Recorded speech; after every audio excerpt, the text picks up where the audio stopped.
Assalamualaikum, ketemu lagi di YouTube channel aku.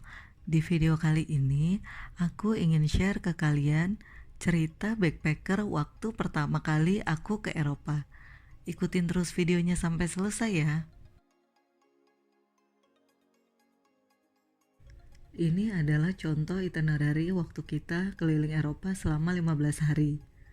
Kita mengunjungi 8 negara, 14 kota. Kita mendarat dan terbang kembali ke Indonesia lewat Amsterdam. Di hari pertama, ketika kita landing di Amsterdam, kita langsung menuju Paris menggunakan kereta. Lalu di hari keduanya, kita explore Paris selama 7 jam untuk kemudian menuju Zurich atau Swiss di malam harinya. Di hari ketiga, kita explore Swiss untuk mengunjungi gunung salju abadi di Jungfraujoch. Di hari keempatnya, kita perjalanan dari Zurich ke Venice dengan menggunakan kereta lagi. Lalu di hari kelimanya, kita explore Venice selama 1 harian. Dan di hari keenamnya paginya kita berencana untuk explore Venice ke Pulau Murano-Burano, lalu siangnya menuju Roma dengan menggunakan kereta. Kemudian di hari ketujuhnya kita explore Roma dan Vatikan, dan di hari ke-8 kita keliling Roma lagi, lalu sorenya menuju Salzburg dengan menggunakan night train. Dan di hari ke-9 kita explore Salzburg. Di hari ke-9 kita explore Hallstatt, one day trip dari Salzburg. Jadi nggak nginep di Hallstatt tapi nginepnya tetap di Salzburg. Kemudian di hari 10 kita dari Salzburg menuju ke Praha dengan menggunakan kereta. Di hari ke-11-nya kita explore Praha, sama di hari 12-nya juga masih sama explore Praha, tapi balik ke Amsterdam dengan menggunakan pesawat di malam harinya. Kemudian di hari 13 sampai 14 kita explore Amsterdam, kemudian di hari ke-15 explore Brazil. Jadi bolak-balik one day trip dari Amsterdam ke Brazil. Dan di hari terakhir explore Amsterdam kemudian balik ke Jakarta. Sebelum saya menceritakan pengalaman saya waktu backpacker 7 jam di Paris, saya ingin share ke teman-teman dokumen yang harus disiapkan ketika kita akan mengajukan visa Schengen. Secara rangkum ada 14 dokumen yang harus teman-teman persiapkan. Yang pertama, dokumen aplikasi atau formulir online dan janji temu VFS. Kemudian paspor lama dan paspor baru yang asli plus fotokopinya, semua difotokopi mulai dari lembar pengesahannya, nama yang ada tanda tangannya, semua cap-cap teman-teman ke negara-negara yang lain, itu semuanya harus dikopi. Lalu KTP beserta terjemahannya, akta lahir, KK, surat nikah, dan juga itinerary. Sebagai supporting dokumen dari itinerary, teman-teman harus melampirkan print tiket pesawat dan semua reservasi hotel. Dan yang paling penting adalah teman-teman harus menyiapkan rekening koran 3 bulan terakhir. Menurut pengalaman saya, saldo minimalnya 50 juta. Atau teman-teman bisa hitung sendiri dengan rumus yang akan share nanti di tips pengajuan visa. Lalu dokumen yang gak kalah penting lainnya adalah surat keterangan kerja. Karena dengan surat keterangan kerja ini, kedutaan akan memastikan apakah teman-teman akan balik ke Indonesia lagi atau tidak. Untuk kasus saya, untuk lebih meyakinkan kedutaan, saya juga melampirkan sertifikat rumah. Jadi asumsinya adalah dengan saya melampirkan sertifikat rumah, kedutaan akan percaya bahwa saya pasti akan balik ke Indonesia karena saya memiliki tempat tinggal dan pekerjaan yang tetap di Indonesia. Selain itu, teman-teman juga harus melengkapi asuransi kesehatan dan kecelakaan. Intinya sih asuransi perjalanan ya, itu bisa dibeli online. Ini adalah contoh application letter online ketika kita sudah mendaftar via website VFS.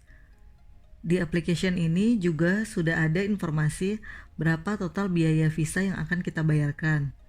Di kasus saya, waktu itu saya membayar sebesar Rp240.000. Dan ini adalah contoh surat keterangan kerja dari perusahaan tempat kita bekerja untuk menjamin bahwa kita akan balik lagi ke Indonesia. Di surat ini harus disebutkan dari tanggal berapa sampai dengan tanggal berapa kita liburan, lalu tujuan negaranya di mana saja, dan totalnya berapa lama. Kemudian ini adalah contoh itinerary untuk pengajuan visa. Nggak usah terlalu lengkap atau kompleks, cukup ada tanggalnya, destination, terus transportnya kita akan naik apa, terus summary activity kita akan ngapain aja, sama akomodasi. Lalu kalau ada misalnya note kita sudah booking pesawat, ya kita kasih note di situ. Nah, sedangkan untuk aktual itinerary kita bisa membuatkan yang lebih lengkap dan komprehensif supaya ketika nanti kita perjalanan, kita sudah tahu nih akan berapa lama sih perjalanan kereta, akan berapa lama perjalanan menggunakan bus, atau akan berapa lama menggunakan pesawat. Jadi untuk itinerary aktual di versi saya bahkan membuat di situ cuaca ketika saya berada di sana. Kemudian beberapa tips pengurusan visa mandiri yang bisa saya share ke teman-teman adalah yang pertama, satu, ketika teman-teman memilih negara kedutaan harus negara yang tepat. Jadi ada kasus di mana teman saya visanya itu ditolak. Karena apa? Karena dia stay lamanya di Belanda dan dia juga landingnya di Belanda tapi terbang baliknya dari Jerman, tapi dia mengajukannya di kedutaan Jerman. Nah, dia ditolak. Lalu kemudian dia mengurus di kedutaan Belanda dan alhamdulillah di approve akhirnya. Untuk tips yang kedua ketika pengurusan visa, teman-teman ketika membuat itinerary silahkan disesuaikan dengan tempat kedutaan teman-teman mengurus visa. Jadi maksudnya adalah misalnya teman-teman pengen mengurus visa misalnya di kedutaan Jerman, maka di itinerary sebaiknya teman-teman lebih lama itu ya stay-nya di Jerman kayak gitu. Nanti ketika aktualnya ada perbedaan sedikit, sepertinya sih nggak masalah. Waktu kasus saya sebenarnya di pengajuan visa saya hanya 13 hari, tapi ketika aktualnya saya 15 hari dan nggak ada masalah sih di sana. Terus tips yang ketiga terkait dengan buku tabungan. Nah, buku tabungan ini yang seringkali dicurigain.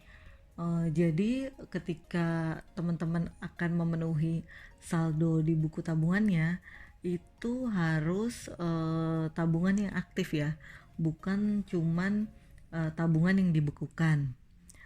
Cara menghitung saldo minimal tabungan yaitu 30 euro dikali 3 kali makan dikali jumlah hari periode liburan.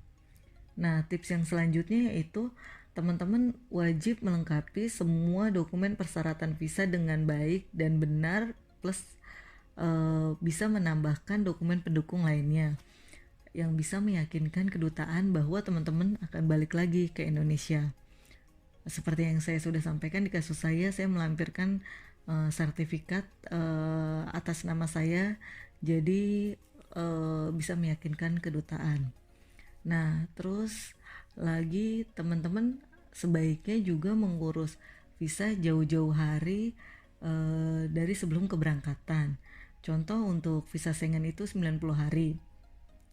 Jadi ketika nanti visa teman-teman ditolak, teman-teman masih punya waktu untuk mengajukan visa itu kembali atau mencari kedutaan negara lain. Terus tips yang berikutnya adalah ketika teman-teman daftar via website itu pilihlah jam kedatangan yang paling pagi supaya teman-teman gak terlalu antri. Terus jangan lupa juga membawa uang tunai untuk pembayaran. Plus ketika teman-teman akan diwawancara, santai aja dan jawab apa adanya. Lalu yang gak kalah penting juga, teman-teman harus pastikan semua dokumen bookingan hotel itu harus sama dan sesuai dengan itinerary jumlah malam teman-teman. Jadi kalau misalnya kayak di kasus saya ada perjalanan malam menggunakan kereta, maka harus ditulis di note-nya bahwa malam itu saya tidak menginap di hotel dan akan melakukan perjalanan dengan kereta malam. Terus kalau bisa juga dilampirkan bookingan dari kereta malamnya tersebut.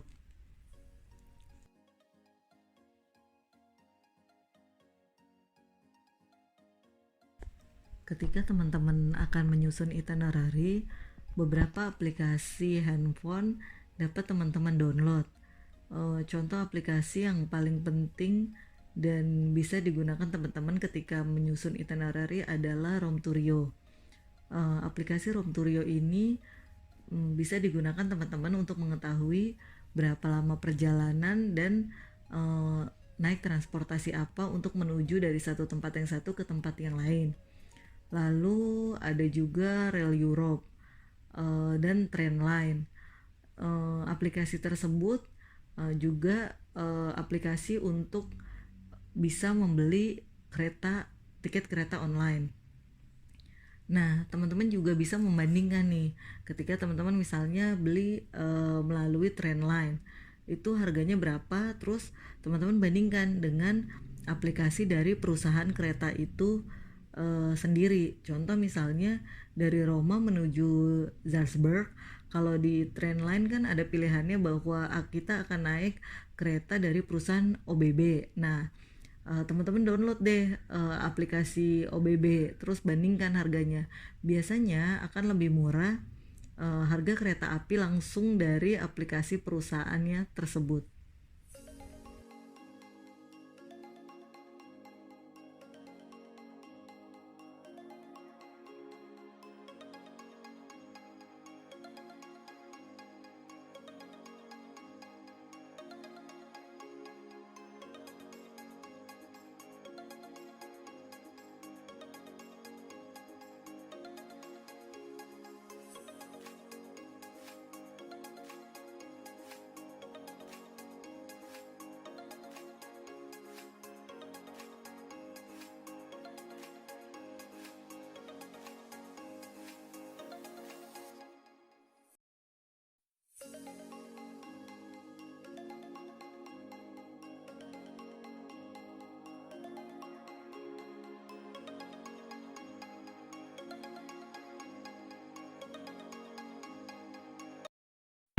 Ponte Alessandro III. Davanti a voi il fascino di una struttura metallica abbellita da sculture in pietra in bronzo in stile Novecento.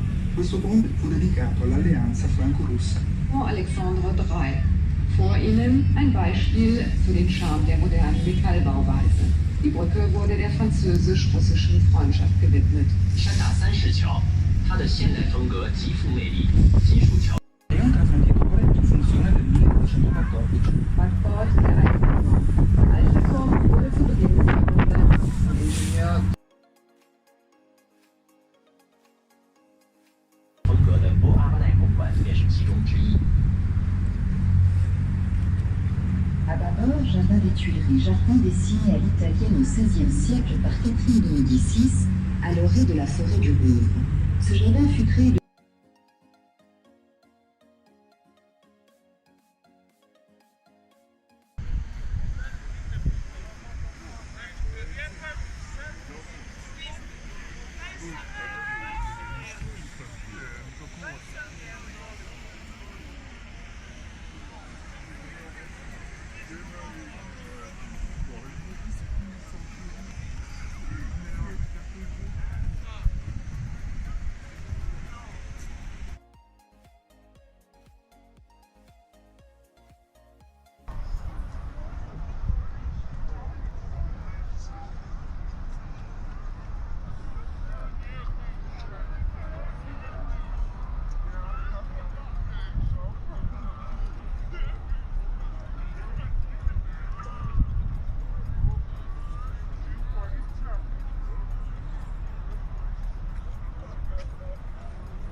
Ini agaknya